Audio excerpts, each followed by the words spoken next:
On your Monday episode of Locked On Raptors, hit the panic button. The Summer League Raptors are 0-2. You are Locked On Raptors, your daily Toronto Raptors podcast, part of the Locked On Podcast Network. Your team every day. Hey, what's going on? And welcome to another episode of Locked On Raptors, part of the Locked On Podcast Network, your team every day. It is Monday, July the 10th, and I'm your host, Sean Woodley. I've been covering the Toronto Raptors now for 9 seasons on various platforms. You can find all my work over on Twitter at WoodleySean. You can find the show on Instagram at Locked On Raptors, and you can also go and join the Locked On Raptors Discord server, which is awesome. It's a great place to hang out, great place to talk about Summer League ball, great place to, posit fake trades and have insane takes in our little safe space for crazy takes section. It's lovely. Come hang out.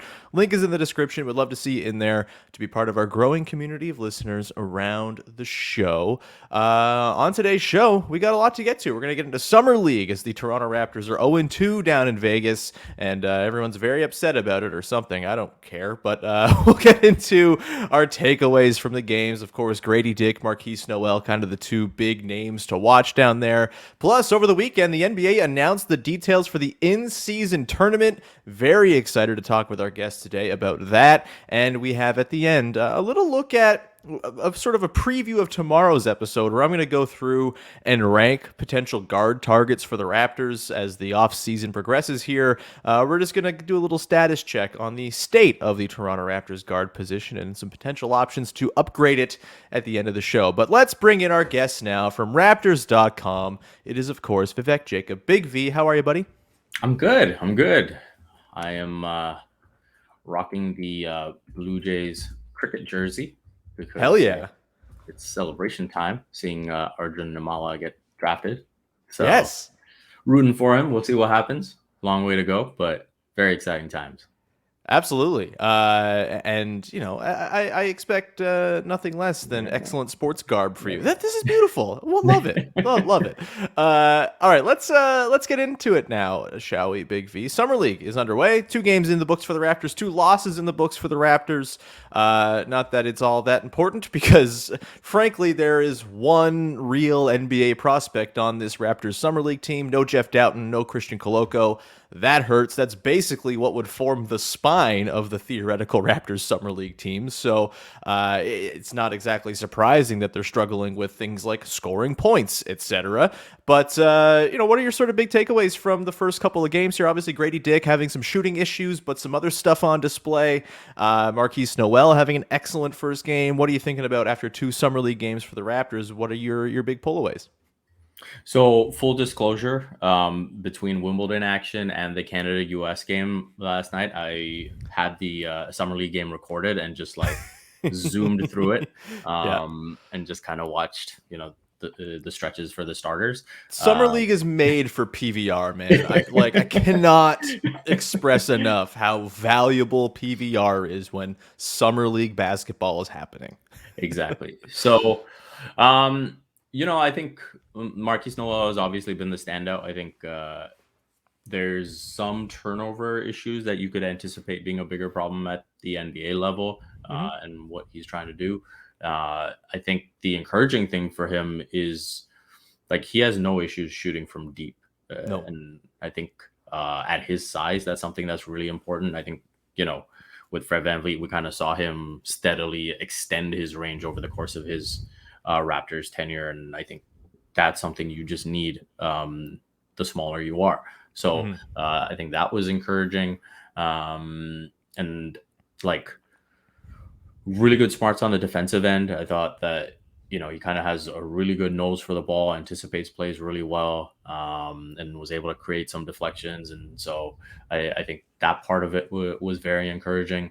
With Grady Dick, I thought the first half or so of the first game couldn't have gone worse. I think he really struggled, and some of that would have surely been nerves. Some of that would have been just wanting to get that first bucket to go and not actually getting it. So some of that factors in, but I thought by the end of what I saw in the second game, we were seeing more of a guy who's just saying, hey, let me just take what the defense is giving me. Let me rebound the basketball. Let me, make plays for others. And I think that is where it all kind of started to come together. And so I think that was sort of the most encouraging thing, and suggests to me he's someone that kind of, learns pretty quickly. And so I think that's what I'm most encouraged by. And overall, I think you want to see that. I think there have been comments and, from watching his highlights, it's like, hey, this is more than just a shooter. And I think by the end of that second game, you kind of started to see that. Yeah, I think on Grady Dick, he really, like, his fluidity really stands out to me. Like the way he moves away from the ball, like he doesn't have this sort of quick twitch first step athleticism that you typically associate with an athlete, quote unquote. But the way that he just kind of can move, change directions, sort of keep on balance, even when he's like getting contested, he's getting into traffic. Like that's gonna serve him very, very well. And I made this comment in the Locked On Raptors Discord over the weekend, and it maybe sounds stupid, but like I'm encouraged by the fact that he can do backflips off of cars. Is that a bad thing? Like, is that crazy to say? Like, I feel like as much as, we laugh at the TikTok stuff, he's displaying pretty important physical traits when he's doing insane dances and flipping off of cars that are going to serve him well in ways in the NBA. Like, he's just got a lot of sort of elasticity to the way he moves, and I think that stands out. And frankly, he hits a couple extra threes over the weekend. We're probably all going bananas crazy over Grady Dick for everything else that he does. And I think there's just like a lot there. The rebounding, it kind of stands out. He can hunt down his own misses if that's going to happen.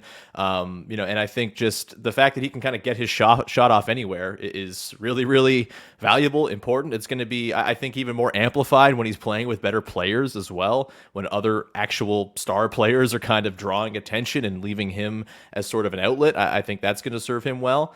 And overall, yeah, I mean, the passing on the move, he can make those sort of one-handed passes to the next guy when he's getting downhill. There's a lot there to like with Grady Dick. It'd be nice to see him hit a couple more shots, but I do not fear for the accuracy of his three-point shot necessarily, despite a couple of Summer League, misfiring outings. And, 1 of 3 in the second game. It's fine. He got his looks off from 2 and all that. No issues there. Markquis Nowell, I'm fascinated. I think, he's not going to be a real contributor to the Raptors in 23-24. I would be pretty stunned by that. But I do think there is a lot to like there. And you mentioned sort of the way he overcomes his size with his shooting. I feel like he also has a pretty good understanding of how to like use his stature to his advantage as a playmaker as well. Just kind of like knifing into weird pockets of the defense and being able to throw weird passes at weird angles around taller people. He seems to have a pretty good understanding that he is in fact 5'7" and has to get a little innovative to try to make it work for him. And he had a couple passes in that game, in that first game in particular. He was like running a pick and roll with Moses Brown on the right side. He drives, he gets kind of walled off by 2 defenders and throws this ridiculous skip pass over everyone's heads to Ron Harper Jr. for like a perfect in the pocket 3. I was like, okay, yeah. that'll work. Like, and if you can do that at 5'7" when a defense is walling you off on one side of the floor, I think there's some potential there for the playmaking. Again, the height is always going to be a limiting factor for him, but pretty encouraged by what we saw and the way he can kind of overcome his miniature stature. Any other guys from the Raptors Summer League team stand out? It's not exactly a loaded roster. It's not exactly the Norm Powell era Raptors Summer League teams, but anyone else kind of stand out to you as like, oh, maybe they'll be in the mix for like a 2-way or something like that? As Joe Wieskamp in particular, I don't think really did much to solidify his hold on a guaranteed roster spot on next year's team. Yeah, I think if anything, we can talk along those lines of Wieskamp maybe, not doing enough, and it's hard to see where he kind of separates himself, even more so now with Grady Dick in the picture. And so I think it's going to be tough for him. And he'll be on the outside looking in. Beyond that, it would have been really nice to see Jeff Doughton, Christian Coloco in the mix. Moses Brown has been interesting, but not in like a Raptors way, probably more of a 905 way. The second the Raptors 905 team got announced, sorry, the Raptors Summer League team got announced, Nick Angstad, the host of Locked On Mavs, texted me. He's like, "Don't get excited about Moses Brown. Don't do it. Don't do it." So I'm taking his word for it. Yeah, 905 seems like maybe his destination. yeah, exactly. And I think that chemistry that he's had with Markquis Nowell kind of bodes well if they end up there together. And so, it could be some fun basketball there. If nothing else, as an appreciator of contrast, it's fun to watch those two run pick and roll together because it's very bizarre height-wise. Yeah. But I mean, he's pretty good with his catches and gets on the glass, and so I think he's perfectly fine for the 905. Yeah, as far as Wieskamp, I think he's probably not long for the Raptors roster. I would imagine his roster spot will ultimately end up going to Jeff Doughton. Obviously Doughton's not officially signed yet. I think they still have his RFA rights, and so I would imagine that's how this is going to go, barring some sort of trade, which we can get into later on as well. But otherwise, I'm rooting for Ron Harper Jr. Dude is like slow and really kind of plodding and methodical, but there's some stuff there. He seems to, he passes the knows where to stand test. He seems to really kind of have a good feel for the game. It's just, will he be athletic enough to really make good on it? But, I would not be upset with another two-way for Ron Harper, especially considering the quality of his sideline celebrations. But otherwise, not a ton of takeaways from Summer League so far. We'll put a pin in that for now. More Summer League action to come this week. Of course, I think they're back in action tonight or tomorrow. Please forgive me, I don't have the schedule in front of me, but we'll get into the games as they come. Let's take a quick break. We'll come back on the other side, get into the in-season tournament, which I'm very excited about, and I'm curious what Big V is thinking too. As a soccer man, as an international sport lover, I'm curious what Big V's thoughts are on the in-season tournament. As we know the format, we know the Raptors pool opponents as well. I love a pool. I love just like drawing teams out of a hopper and putting them in based on their pots. It's fantastic. We'll get to all that in a sec here.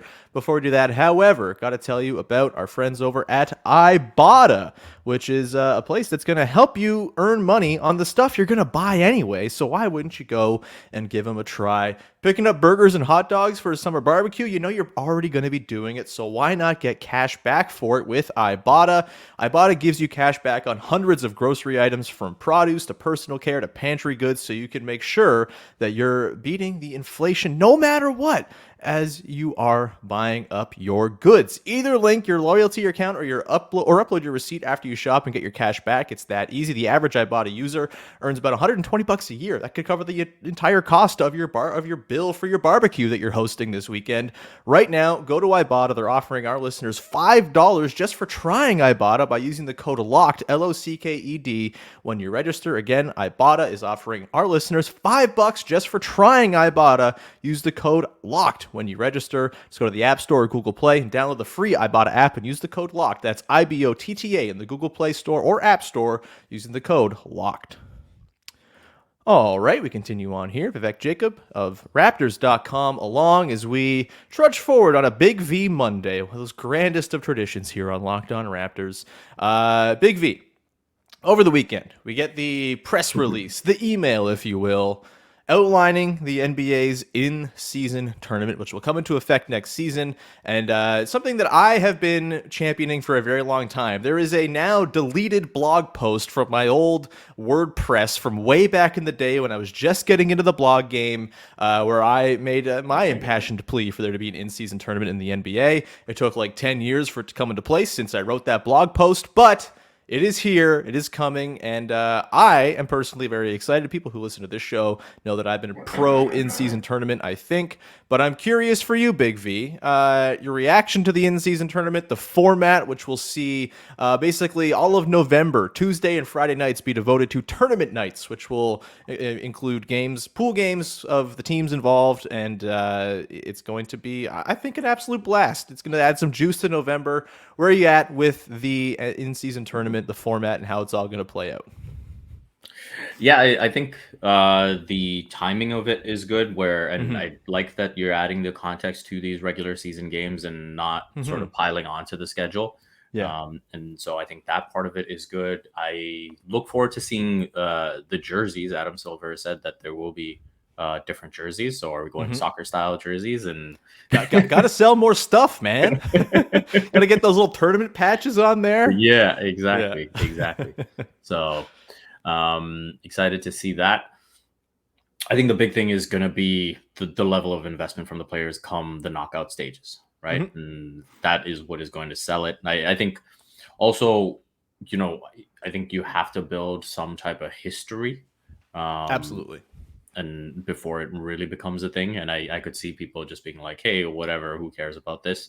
And so if you want to make a soccer comparison, obviously the dream is to get it like, those domestic cups, like the FA Cup, like, the Coppa Italia, whatever it is, the Coppa del Rey. That's the goal. But if it ends up flaming out, then it's going to look something like the UEFA Nations League. Right. Hey, now leave the Nations League alone. And so I think you've got to find that fine line. And I think usually these things work when you get some sort of preview of what the playoffs might look like. And I think that's where, the Nations League as a selling point missed out, because it's like France kind of didn't care, got humiliated, went to the final, at the World Cup. And so I think you had a bunch of these teams that didn't care about the Nations League, and then all of a sudden they go to the World Cup and they do really well. So it's like, oh, okay, there's nothing to really take away from this, So I think that is an element that will be needed from the in-season tournament, is like, hey, what do we take away from this, as opposed to it just being like a standalone thing? If it can be, if it can sell as just a standalone thing, amazing, all for it. And maybe that appeal will be there with just like, the single elimination aspect of it, and maybe more upsets and all of that. Maybe that just sells on its own. But that's probably what I'm looking to see. That's interesting. I never thought of it in the way of like it being a preview of maybe that year's playoffs. I do think I'm fascinated by the idea of it being like a preview of potential things to come many years down the line, as young teams maybe take this a little bit more seriously than sort of more wizened championship focused teams. I still think like so there's going to be, yeah, there you go. I win that thing every year in FIFA. It's outstanding. I just walk into the final with Ipswich Town as my team. But no, I think, I know there's this worry that like the teams that are the best are not going to care about it. I mean, there is baked in reason to care because it's also regular season action. And, to anyone who's like, well, they're not going to care about these games. Well, like, well, no, they probably stand a chance of caring about these games more because they have dual meaning as opposed to your run-of-the-mill November game, which is typically before we even get into like full-on rest season anyway, right? Like these are still teams early in the year, like still trying to figure themselves out, which I think will be part of the fun here as well. And you could see teams that maybe have higher ambitions stumble because it's early in the year. They haven't quite figured their stuff out. I think there's a lot of interesting things that could go on to kind of add intrigue to it all. But ultimately, for me, it comes down to a couple things. One, it's nice to have another thing to compete for, even though it's not going to be viewed as anywhere on the same level of a championship. Guess what? This is a league where still like over a third of the teams in the league's history have not won a championship before or made a finals. Like, it's nice to have another thing to care about for those teams, because you have to be realistic when you're an NBA fan. It's really hard for your team to win a championship. If you can go win a League Cup a couple times, that's fun. Like, that adds to your franchise's, overall CV and all that stuff. I think there's value to that. I am also not under any illusion that there's going to be like 100% full buy-in in year one, but I do think the NBA is going to make it feel important, which is a big thing. They're going to devote tournament nights, Tuesdays and Fridays. I think that's big. Building it into an event, like if they just like hammer it over and over, this matters. Eventually, people are going to be like, "Wow, this matters. The NBA is telling me so it must matter." And I just think, The main thing that's great about this is it introduces more single elimination basketball, which I think everybody agrees is like one of the best things in the world. It's why the play-in tournament's been a lot of fun and really enjoyable. It's why NCAA March Madness is the best thing there is in sports. Single elimination basketball rocks. The potential for upset rocks, and the potential to have like a mixture of young up and coming teams that are taking the tournament seriously and contenders that just like are there because they're contenders and they win in their groups and all of that stuff. I think it's really, really fun. The Raptors group in this is pretty interesting, Big V. I had it in front of me, but I'm just going to pull it up so I'm not accidentally misquoting it. But the Toronto Raptors will be in Group C in the Eastern Conference. Their opponents will be the Boston Celtics, the Brooklyn Nets, the Chicago Bulls. We love single elimination games against the Bulls, and the Orlando Magic. I guess it won't be single elimination. It'll be group stage, regular season, dual meaning, all of that. But thoughts on the group they've been drawn into here? Do you have any? I mean, these rosters still aren't complete. We don't even know if the Raptors roster is complete right now. But are they in a group of death, Big V? I mean, I'm not gonna call it a group of death. No, it's a group of like one contender and a bunch of like, maybe. Yeah, I mean, depending on how interesting like Utah is this year, like you could see Memphis, Phoenix, the Lakers, Utah, Portland, like that one. Yeah, would be really tough, right? Mm-hmm. So I think that one is really interesting. But yeah, looking at Toronto's group, like Boston's obviously the best team in that group, and then after that, it's you Orlando might be the second best team in there, right? So I think that's going to be manageable. So you see how it goes, and you're playing 4 games, so there's enough opportunity there to make stuff happen in a 4-game span. And yeah, I if I had to pick 2 teams to advance out of that, you're probably looking at Boston, Orlando, but we'll see. Yeah, this doesn't feel like the group where the second seed is going to make it through. Of course, it's all the top seeds and then the next best 2 seed within the East that we're going to advance to the quarterfinals. I'm really excited for it, man. I think it's got a lot of potential to kind of add some juice. Is it like a perfect format? Maybe not. Like I would love more knockout games, truth be told. But I also understand that there are limitations with the schedule and all of that. And I think they've done a pretty good job of kind of meeting people in the middle, the people who want to see like the schedule shortened, and so they're like aghast at the idea of more competitive basketball to have to play, versus the people who wanted a tournament in sort of a more full fleshed out version. I think this is a good little happy medium compromise, and I'm quite looking forward to it. Tournament nights, it's going to be a thing. I'm any way to make November basketball a little more intriguing, a little more exciting, I think is a very good thing. Big V, we're going to come back on the other side. We're going to talk about guards because the Toronto Raptors don't got many of those right now. And as we talked about with the Summer League, it doesn't seem like there's a solution coming anytime soon to that position either. So we're going to dig into the state of the Raptors guard position and what comes next ahead of tomorrow's show, where I'm going to run through a whole bunch of names and why the Raptors should or should not go and pursue them on the trade market or free agent market or whatever. We'll get to that in just a sec. Before we do that, however, just a reminder, go check out Locked On Leafs. Our pals Mike and Dave are watching the William Nylander trade watch very, very closely. And if anything goes down, they'll be there to break it down. Please go check out Locked On Leafs wherever you get your podcasts, on your favorite podcast apps, or on YouTube.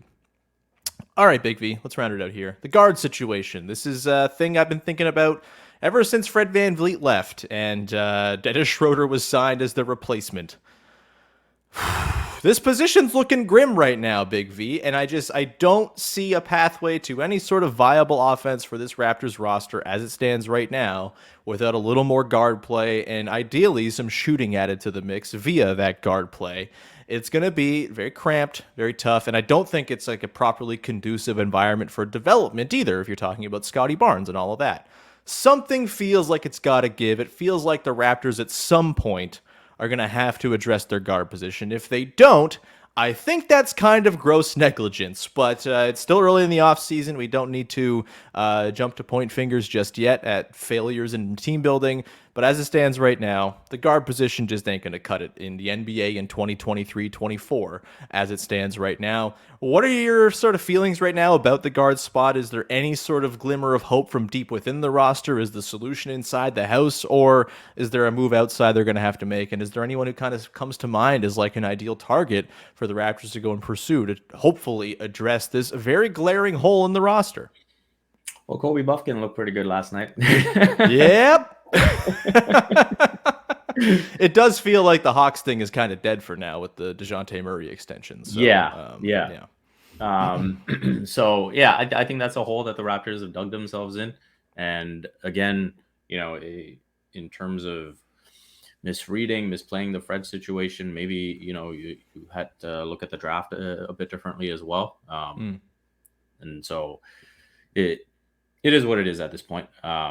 Grady should Dick be said, like Grady Dick was mocked well ahead of 13, basically universally leading into the draft. So him being there at 13, I don't think you can blame them for taking him as opposed to like a pure guard.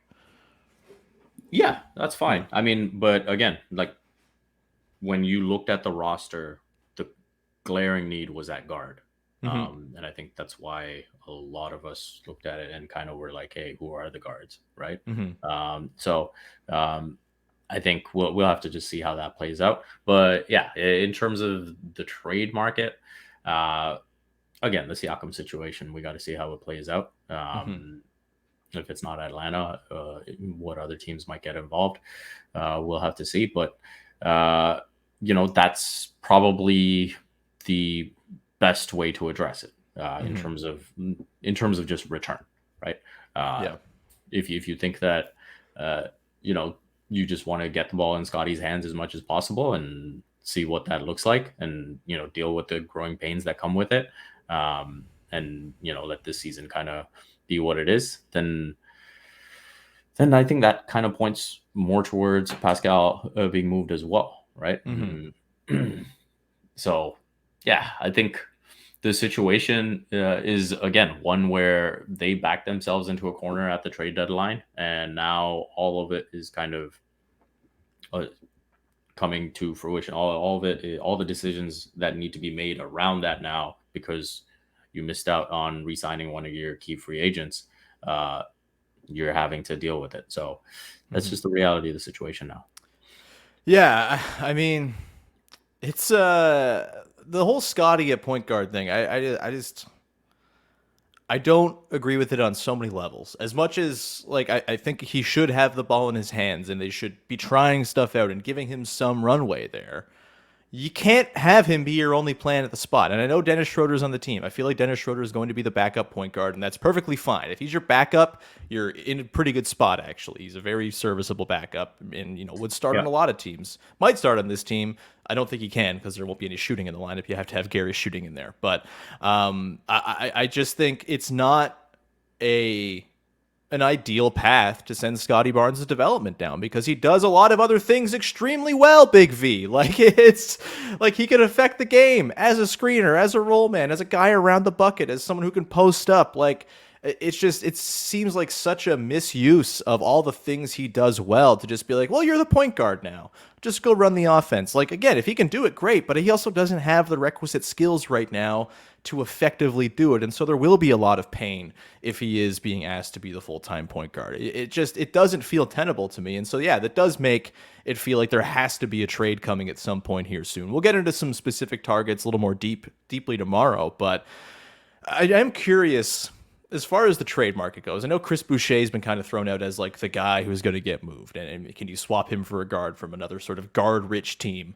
I do wonder if Boucher's trade value is maybe not like sky high necessarily. He makes a pretty decent chunk of change and has money on the books through not only this coming season, but the one after as well.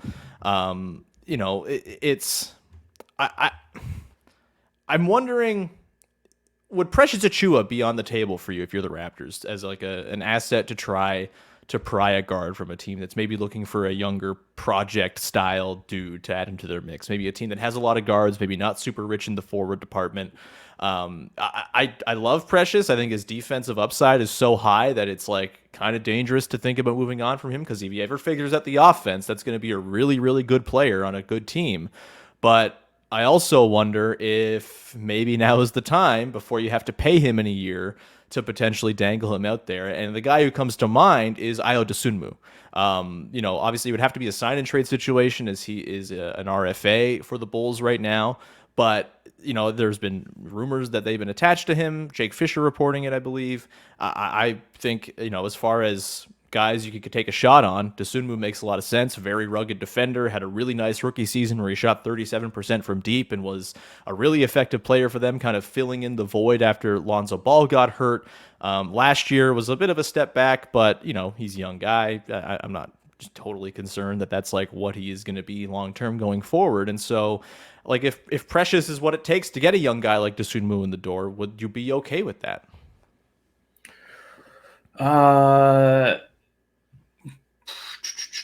I think I might want someone who's a bit more shooting inclined. Sure. I think when you look at the weaknesses of this roster, like, I would want a guard who's a bit more shooting inclined. I think he's improved his stroke. I think he can be really good defensively. It's probably a fair trade because you kind of think about it, and the ones that you're sort of on the fence about are probably the ones that are the fairest. So I think when you look at the return, I don't really have any complaints in terms of the return, but I would probably try to shop for a bit more of a volume shooter, and yeah.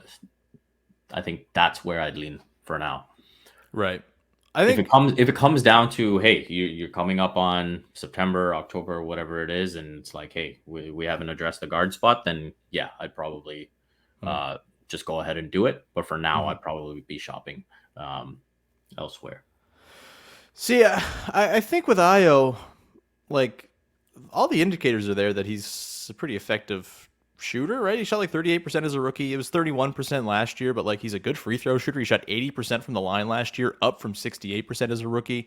Like, I think there's some shooting potential to tap into there. And he also brings rim pressure, which the Raptors desperately need, and like scoring at the rim, which is something that they don't have from their guards right now. Dennis Schroeder, worse finisher at the rim than Fred VanVleet. Don't forget that. But last year, Ayo 68% inside 3 feet, 70% inside 3 feet as a rookie.